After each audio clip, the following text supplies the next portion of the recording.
Well, this morning we are taking a good look at yet another way COVID-19 is impacting our lives. This time we're talking about sports and concerts. Yeah, things that are no longer happening. 41 Action News reporter Charlie Keegan spoke to an architecture firm in Kansas City about some of the changes that their clients want to implement moving forward. Charlie, is it possible that large venues will look totally different in the years to come?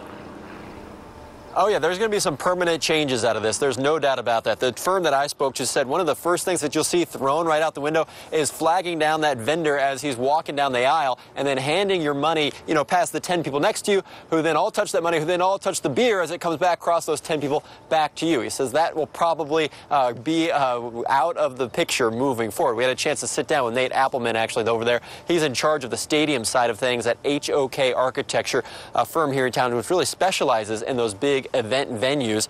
He told us that a lot of his clients right now are talking about how to make mobile ordering a possibility for concessions inside their stadiums. He said a lot of them are moving to a touchless food delivery service.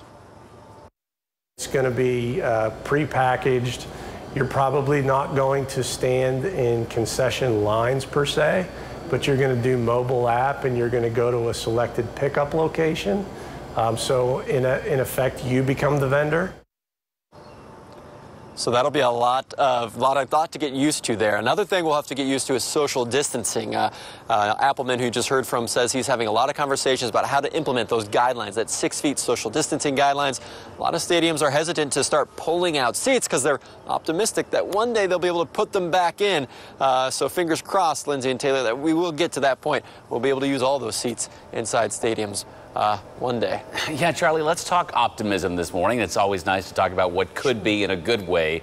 How optimistic was the architect you spoke with about getting back to sports and concerts as we knew them pre-COVID? He's got a positive attitude, a glass half full kind of guy there, Taylor, and he thinks that, yeah, once a vaccine gets rolled out, once cases start going back down lower, we will go back to a place where you can have Arrowhead or Kauffman sold out.